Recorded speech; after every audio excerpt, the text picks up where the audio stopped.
Fala galera, professor Diego Vaz na área. Qual é o motivo da gente estar aqui nessa aula de hoje? Aprender a respeito das relações ecológicas interespecíficas desarmônicas. Essa é a segunda aula de relações desarmônicas, não é isso? Então vamos lá. Quais são as relações que a gente vai falar hoje?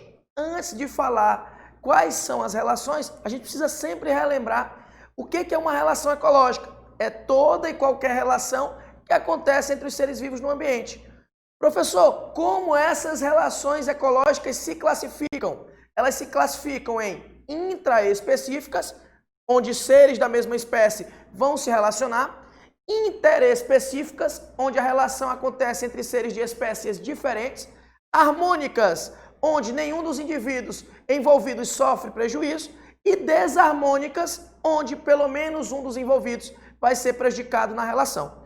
Hoje a gente vai ver essas três relações ecológicas, onde nós vamos ter a competição interespecífica, ou seja, uma competição que acontece entre seres de espécies distintas, tá bom? Nós vamos ver o amensalismo, também conhecido como antibiose, e nós vamos ter o esclavagismo ou sinfilia, tá bom? Então vamos lá para a nossa primeira relação ecológica de hoje. A primeira relação, que é a competição intraespecífica ou interespecífica, desculpem, acontece entre seres de espécies distintas, que vão possuir um nicho semelhante. O que é isso, Diego? Nicho é o comportamento, é o conjunto de hábitos daqueles indivíduos no ambiente. Então, eu vou ter seres de espécies diferentes, mas buscando, disputando os mesmos recursos do ambiente. Um exemplo claro eu tenho entre o gafanhoto e o gado. Se eu comparar a alimentação do gafanhoto e do gado, eu vou ter praticamente a mesma fonte de alimento. Vamos falar do capim. Então, gafanhoto e gado buscando o seu alimento, que seria o capim. Ah, professor, mas o gado tem um porte maior, o gado é mais forte. Pessoal, na competição não importa a força. O que importa é a adaptação ao ambiente, é a agilidade. E por mais que o gado ele tenha um porte maior, ele consiga proporcionalmente comer mais capim, mas os gafanhotos podem aparecer em grande volume.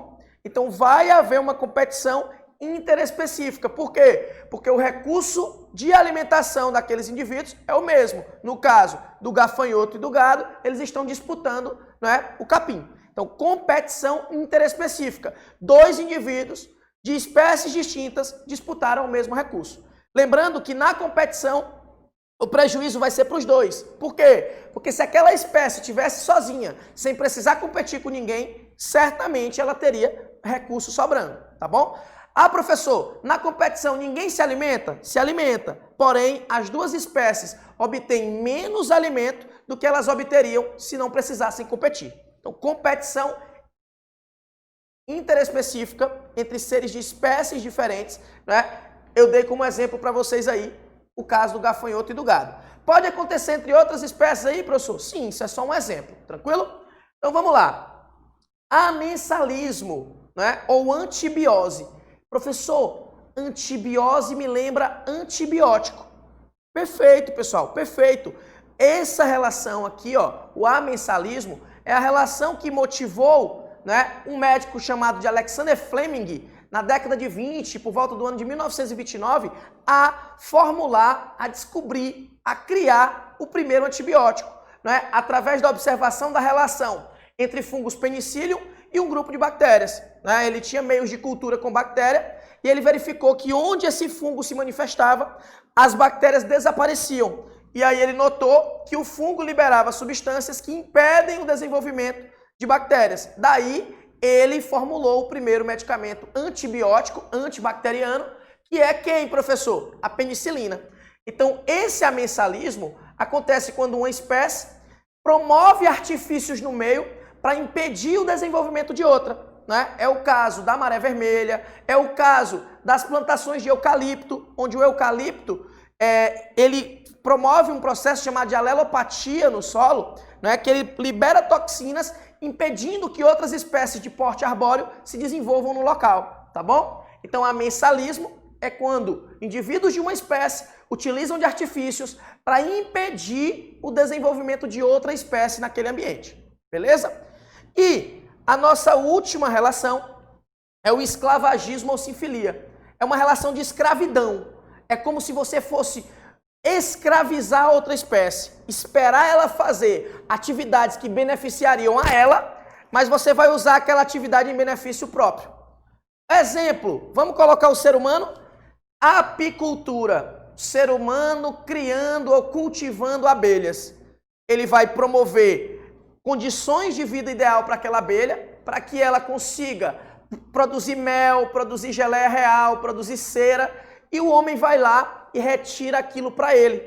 Aquele produto seria para alimentar as abelhas em si, mas o homem foi lá, cultivou abelhas em grande quantidade para retirar o mel para que ele utilize na sua alimentação. Então, quando eu utilizo o recurso produzido por outra espécie, eu estou praticando aí esclavagismo.